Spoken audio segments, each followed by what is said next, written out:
Hi everyone, welcome back to கற்றல் களஞ்சியம் channel. 9ஆம் வகுப்பு சமூக அறிவியல் பாடத்தில் 2ஆம் இடைப்பருவத் தேர்வு நவம்பர் 2025ஆம் ஆண்டுக்கான மிகவும் முக்கியமான வினாக்களை தான் இந்த வீடியோவில் நம்ம தெளிவாக பார்க்க போகிறோம். இந்த வீடியோவை ஸ்கிப் பண்ணாமல் பாருங்கள். அப்போது தான் எல்லா இம்பார்ட்டன்ட் கொஸ்டின்ஸையும் உங்களால் தெரிஞ்சுக்க முடியும். அது மட்டும் இல்லாமல் எக்ஸாமில் வரக்கூடிய எல்லா கொஸ்டின்ஸையும் அட்டன் பண்ணி நல்ல மார்க் ஸ்கோர் பண்ண முடியும். இதுவரைக்கும் நம்ம சேனலை சப்ஸ்கிரைப் பண்ணாதவங்க சப்ஸ்கிரைப் பண்ணிக்கோங்க. அப்படியே பக்கத்தில் இருக்கிற பெல் ஐக்கான் சிம்பிளையும் ப்ரெஸ் பண்ணிக்கோங்க. அப்போதான் நான் அடுத்தடுத்து அப்லோட் பண்ணுற வீடியோஸ் உங்களுக்கு வந்து சேரும். சரி, வாங்க நம்ம வீடியோக்குள்ளே போகலாம். பாடம் 6 இடைக்காலம்.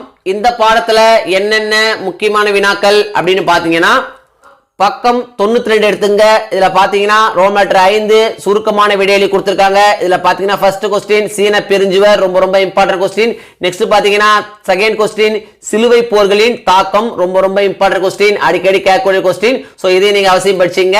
நெக்ஸ்ட் பாத்தீங்கன்னா ரோமன் லெட்டர் 6 விரிவான விடையளி கொடுத்திருக்காங்க. இதுல பாத்தீங்கன்னா செகண்ட் கொஸ்டின் மங்கோலியர்கள் என்பவர் யார், அவர்கள் சீனாவை எவ்வாறு ஆட்சி செய்தனர், ரொம்ப இம்பார்ட்டன்ட் கொஸ்டின், அடிக்கடி கேட்கக்கூடிய கொஸ்டின். சோ இந்த கொஸ்டின் நீங்க அவசியம் படிச்சீங்க. பாடம் 7 இடைக்கால இந்தியாவில் அரசும் சமூகமும். இந்த பாடத்துல என்னென்ன முக்கியமான வினாக்கள் அப்படின்னு பாத்தீங்கன்னா, பக்கம் 106 எடுத்துங்க. இதுல பாத்தீங்கன்னா ரோமன் லெட்டர் 5 கீழ்காண்பவற்றிற்கு சுருக்கமாக விடையளிக்கும் கொடுத்திருக்காங்க. இதுல பாத்தீங்கன்னா ஃபர்ஸ்ட் கொஸ்டின் மாலிக் காபூரின் ராணுவ படையெடுப்புகளை பற்றி எழுதுக, ரொம்ப இம்பார்ட்டன்ட் கொஸ்டின். தேர்ட் கொஸ்டின் பருத்தி நெசவில் இந்தியர் பெற்றிருந்த இயற்கையான சாதகங்கள் இரண்டினை குறிப்பிடுக, ரொம்ப இம்பார்ட்டன்ட் கொஸ்டின். நெக்ஸ்ட் பார்த்தா ஃபோர்த் கொஸ்டின் நகரமயமாதலுக்கு உதவிய காரணிகள் யாவை, அடிக்கடி கேட்கறாங்க. ஃபிஃப்த் கொஸ்டின் பட்டு வளர்ப்பு என்றால் என்ன, ரொம்ப இம்பார்ட்டன்ட் கொஸ்டின், அடிக்கடி கேட்கக்கூடிய கொஸ்டின். நெக்ஸ்ட் பாத்தீங்கன்னா ரோமன் லெட்டர் 6 கீழ்காண்பவற்றிற்கு விரிவான விடையளிக்கும் கொடுத்திருக்காங்க. இதுல பாத்தீங்கன்னா செகண்ட் கொஸ்டின் இடைக்கால இந்தியாவில் ஏற்பட்ட வணிக வளர்ச்சியினை விளக்குக, ரொம்ப இம்பார்ட்டன்ட் கொஸ்டின். நெக்ஸ்ட் பாத்தீங்கன்னா தேர்ட் கொஸ்டின் தமிழக வரலாற்றில் சோழர்களின் காலம் ஒரு உன்னத காலம் விளக்கவும், ரொம்ப இம்பார்ட்டன்ட் கொஸ்டின், அடிக்கடி கேட்கக்கூடிய கொஸ்டின், நிச்சயமா எக்ஸாமுக்கு வந்துடும். சோ இந்த கொஸ்டின் நீங்க அவசியம் படிச்சீங்க. பாடம் 8 நவீன யுகத்தின் தொடக்கம். இந்த பாடத்துல என்னென்ன முக்கியமான வினாக்கள் அப்படின்னு பாத்தீங்கன்னா, பக்கம் 119 எடுத்துங்க. இதுல பாத்தீங்கன்னா ரோமன் லெட்டர் 5 கீழ்கண்ட வினாக்களுக்கு சுருக்கமாக விடையளி கொடுத்திருக்காங்க. இதுல பாத்தீங்கன்னா செகண்ட் கொஸ்டின் மறுமலர்ச்சியின் விளைவுகள் பற்றி ஒரு சிறு குறிப்பு வரைக, ரொம்ப இம்பார்ட்டன்ட் கொஸ்டின், அடிக்கடி கேட்கக்கூடிய கொஸ்டின். நெக்ஸ்ட் பாத்தீங்கன்னா ஃபோர்த் கொஸ்டின் மத எதிர் சீர்திருத்தம் பற்றி ஒரு குறிப்பு வரைக. ஃபிஃப்த் கொஸ்டின் கொலம்பிய பரிமாற்றம் என்றால் என்ன, ரொம்ப இம்பார்ட்டன்ட் கொஸ்டின், அடிக்கடி கேட்கக்கூடிய கொஸ்டின். சோ இதை நீங்க அவசியம் படிச்சீங்க. நெக்ஸ்ட் பாத்தீங்கன்னா ரோமன் லெட்டர் 6 கீழ்கண்ட வினாக்களுக்கு விரிவாக விடையளி கொடுத்திருக்காங்க. இதுல பாத்தீங்கன்னா செகண்ட் கொஸ்டின் புவியியல் சார் கண்டுபிடிப்புகளின் விளைவுகள் குறித்து ஆராய்க, ரொம்ப இம்பார்ட்டன்ட் கொஸ்டின், அடிக்கடி கேட்கக்கூடிய கொஸ்டின். சோ இதை நீங்க அவசியம் படிச்சீங்க. அலகு 6 மனிதனும் சுற்றுச்சூழலும். இந்த பாடத்துல என்னென்ன முக்கியமான வினாக்கள் அப்படின்னு பாத்தீங்கன்னா, பக்கம் 235 எடுத்துங்க. இதுல பாத்தீங்கன்னா ரோமன் லெட்டர் 4 சுருக்கமான விடையளி கொடுத்திருக்காங்க. இதுல பாத்தீங்கன்னா ஃபர்ஸ்ட் கொஸ்டின் மக்கள் அடர்த்தி என்றால் என்ன, செகண்ட் கொஸ்டின் கொள்ளை நோய் என்றால் என்ன, ரொம்ப இம்பார்ட்டன்ட் கொஸ்டின், அடிக்கடி கேட்கறாங்க. நெக்ஸ்ட் பார்த்தா தேர்ட் கொஸ்டின் வரையறு மக்கள் தொகை வளர்ச்சி, மக்கள் தொகை கணக்கெடுப்பு, வளம் குன்றா வளர்ச்சி. இந்த 3 கொஸ்டினுமே ரொம்ப இம்பார்ட்டன்ட் கொஸ்டின், ஒண்ணு மாத்தி ஒண்ணு கேட்டே இருக்காங்க. சோ இதை நீங்க அவசியம் படிச்சீங்க. நெக்ஸ்ட் பாத்தீங்கன்னா ரோமன் லெட்டர் 5 காரணம் கூறு கொடுத்திருக்காங்க. இதுல பாத்தீங்கன்னா செகண்ட் கொஸ்டின் அமில மழை சுற்றுச்சூழலை அழிக்கிறது, ரொம்ப இம்பார்ட்டன்ட் கொஸ்டின், அடிக்கடி கேட்கக்கூடிய கொஸ்டின். சோ நீங்க அவசியம் படிச்சீங்க. நெக்ஸ்ட் பாத்தீங்கன்னா தேர்ட் கொஸ்டின் 4ஆம் நிலை பொருளாதார நடவடிக்கை ஓர் அறிவுசார் பொருளாதாரம், இதுவும் பாத்தீங்கன்னா ரொம்ப இம்பார்ட்டன்ட் கொஸ்டின். நெக்ஸ்ட் பாத்தீங்கன்னா ஃபோர்த் கொஸ்டின் மக்கள் தொகை வளர்ச்சி கட்டுப்பாட்டிற்குள் கொண்டு வரப்பட வேண்டும், இதுவும் பாத்தீங்கன்னா ரொம்ப இம்பார்ட்டன்ட் கொஸ்டின்.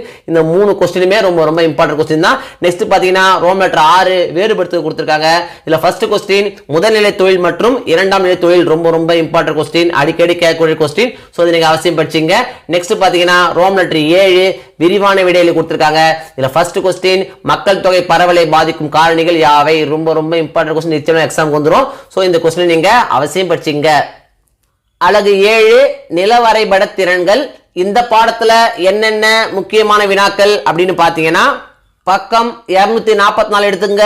இதுல பாத்தீங்கன்னா ரோமன் லெட்டர் 4 சுருக்கமான விடையளி கொடுத்திருக்காங்க. இதுல பாத்தீங்கன்னா ஃபர்ஸ்ட் கொஸ்டின் நில வரைபடம் என்றால் என்ன, ரொம்ப இம்பார்ட்டன்ட் கொஸ்டின், அடிக்கடி கேட்கறாங்க. நெக்ஸ்ட் செகண்ட் கொஸ்டின் நில வரைபடத்தின் கூறுகள் யாவை. நெக்ஸ்ட் பாத்தீங்கன்னா ஃபிஃப்த் கொஸ்டின் தொலை நுண்ணுணர்வு வரையறு. 6th கொஸ்டின் தொலை நுண்ணுணர்வின் கூறுகள் யாவை. ரொம்ப ரொம்ப இம்பார்ட்டன்ட் கொஸ்டின், அடிக்கடி கேட்கக்கூடிய கொஸ்டின். இந்த 4 கொஸ்டின் நிச்சயமா எக்ஸாம் வந்துரும். சோ இந்த 4 கொஸ்டின் நீங்க அவசியம் படிச்சீங்க. நெக்ஸ்ட் பாத்தீங்கன்னா ரோமன் லெட்டர் 5 காரணம் கூறுகள் கொடுத்திருக்காங்க. இதுல ஃபர்ஸ்ட் கொஸ்டின் நில வரைபடம் வரைதலில் செயற்கைக்கோள் பதிமங்கள் துணை புரிகின்றன. ரொம்ப ரொம்ப இம்பார்ட்டன்ட் கொஸ்டின். நெக்ஸ்ட் பாத்தீங்கன்னா செகண்ட் கொஸ்டின் புவியியல் வல்லுநர்களின் அடிப்படை கருவி நில வரைபடம். ரொம்ப ரொம்ப இம்பார்ட்டன்ட் கொஸ்டின், அடிக்கடி கேட்கக்கூடிய கொஸ்டின். சோ இதை நீங்க அவசியம் படிச்சீங்க. நெக்ஸ்ட் பாத்தீங்கன்னா ரோமன் லெட்டர் 6 வேறுபடுத்துக கொடுத்திருக்காங்க. இதுல பாத்தீங்கன்னா ஃபர்ஸ்ட் கொஸ்டின் புவி மாதிரி மற்றும் நில வரைபடம். ரொம்ப ரொம்ப இம்பார்ட்டன்ட் கொஸ்டின். நெக்ஸ்ட் பாத்தீங்கன்னா தேர்ட் கொஸ்டின் புவியியல் தகவல் அமைப்பு மற்றும் உலக அமைவிட கண்டறியும் தொகுதி. ரொம்ப ரொம்ப இம்பார்ட்டன்ட் கொஸ்டின், அடிக்கடி கேட்கக்கூடிய கொஸ்டின். சோ இதை நீங்க அவசியம் படிச்சீங்க. நெக்ஸ்ட் பாத்தீங்கன்னா ரோமன் லெட்டர் 7 விரிவான விடையளிக்கும் கொடுத்திருக்காங்க. இதுல செகண்ட் கொஸ்டின் திசைகள் தகுந்த படம் வரைந்து விளக்குக. தேர்ட் கொஸ்டின் உலக அமைவிட தொகுதியின் பயன்களை விவரி. ரொம்ப ரொம்ப இம்பார்ட்டன்ட் கொஸ்டின், அடிக்கடி கேட்கக்கூடிய கொஸ்டின். சோ இந்த கொஸ்டின் நீங்க அவசியம் படிச்சீங்க. அலகு 4 அரசாங்கங்களின் வகைகள். இந்த பாடத்துல என்னென்ன முக்கியமான வினாக்கள் அப்படின்னு பாத்தீங்கன்னா பக்கம் 287 எடுத்துங்க. இதுல பாத்தீங்கன்னா ரோமன் லெட்டர் 3 வேறுபடுத்துக கொடுத்திருக்காங்க. இதுல ஃபர்ஸ்ட் கொஸ்டின் ஒற்றையாட்சி முறை மற்றும் கூட்டாட்சி முறை. செகண்ட் கொஸ்டின் நாடாளுமன்ற ஆட்சி முறை மற்றும் அதிபர் மக்கள் ஆட்சி. இந்த ரெண்டுமே ரொம்ப ரொம்ப இம்பார்ட்டன்ட் கொஸ்டின். ஒன்னு மாத்தி ஒன்னு கேட்டே இருக்காங்க. இந்த ரெண்டுல ஒரு கொஸ்டின் நிச்சயமா எக்ஸாம் வந்துரும். சோ இதை நீங்க அவசியம் படிச்சீங்க. நெக்ஸ்ட் பாத்தீங்கன்னா ரோமன் லெட்டர் 4 சுருக்கமா விடையில கொடுத்திருக்காங்க. ஃபர்ஸ்ட் கொஸ்டின் ஒற்றையாட்சி முறை. நெக்ஸ்ட் பாத்தீங்கன்னா ரோமன் லெட்டர் 5 கீழ்கண்ட வினாக்களுக்கு விடையளி கொடுத்திருக்காங்க. ஃபர்ஸ்ட் கொஸ்டின் அரசமைப்பின் வகைகளை பட்டியலிடுக. ரொம்ப ரொம்ப இம்பார்ட்டன்ட் கொஸ்டின், அடிக்கடி கேட்கறாங்க. நெக்ஸ்ட் பாத்தீங்கன்னா செகண்ட் கொஸ்டின் கூட்டாட்சி முறையின் நிறைகள் யாவை. ரொம்ப ரொம்ப இம்பார்ட்டன்ட் கொஸ்டின், அடிக்கடி கேட்கறாங்க. நெக்ஸ்ட் பாத்தீங்கன்னா தேர்ட் கொஸ்டின் ஒற்றையாட்சி முறைக்கும் கூட்டாட்சி முறைக்கும் இடையே உள்ள வேறுபாடுகளை எழுதுக. இதுவும் பாத்தீங்கன்னா ரொம்ப ரொம்ப இம்பார்ட்டன்ட் கொஸ்டின் தான். இந்த 3 கொஸ்டின் நிச்சயமா எக்ஸாம் வந்துரும். சோ இந்த 3 கொஸ்டின் நீங்க அவசியம் படிச்சீங்க. நெக்ஸ்ட் பாத்தீங்கன்னா ரோமன் லெட்டர் 6 விரிவான விடையளி கொடுத்திருக்காங்க. இதுல பாத்தீங்கன்னா ஃபர்ஸ்ட் கொஸ்டின் ஒற்றையாட்சி முறையின் நிறைகளை விவரி. ரொம்ப ரொம்ப இம்பார்ட்டன்ட் கொஸ்டின், அடிக்கடி கேட்கக்கூடிய கொஸ்டின். சோ இந்த கொஸ்டின் நீங்க அவசியம் படிச்சீங்க.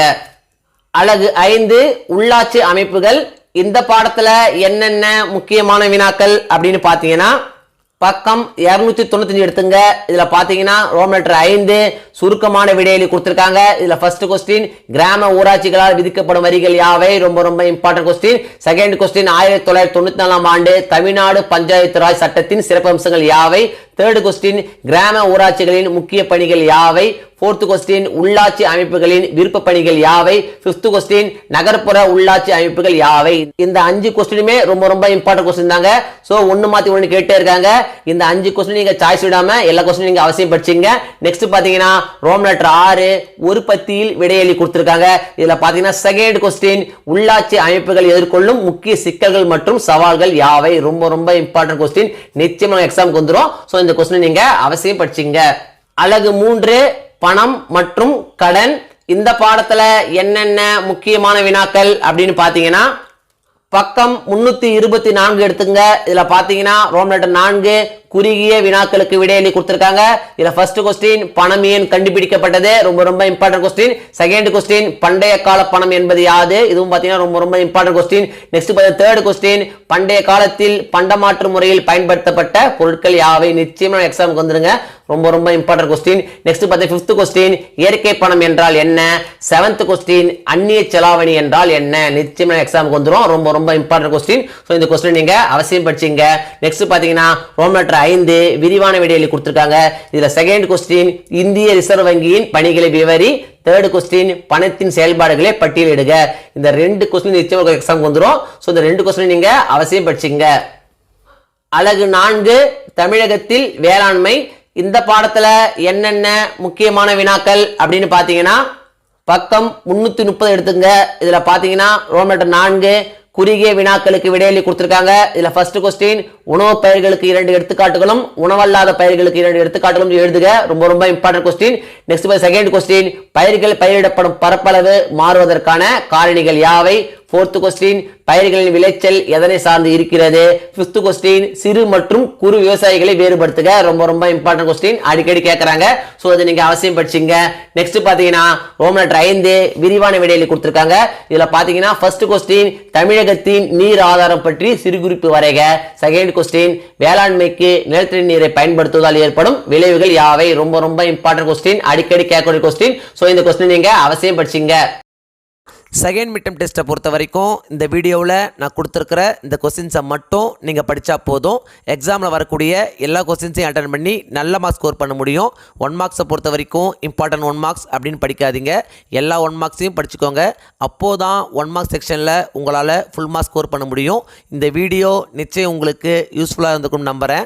இந்த வீடியோ உங்களுக்கு பிடிச்சிருந்தா லைக் பண்ணுங்கள், கமெண்ட் பண்ணுங்கள், மறக்காமல் உங்கள் ஃப்ரெண்ட்ஸுக்கும் ஷேர் பண்ணுங்கள். வேறு ஏதாவது டாபிக்ஸில் உங்களுக்கு வீடியோஸ் தேவைப்பட்டாலும் கமெண்ட் பாக்ஸில் போடுங்க. தேங்க்யூ. தேங்க்ஸ் ஃபார் வாட்சிங் my channel. See you in the next video.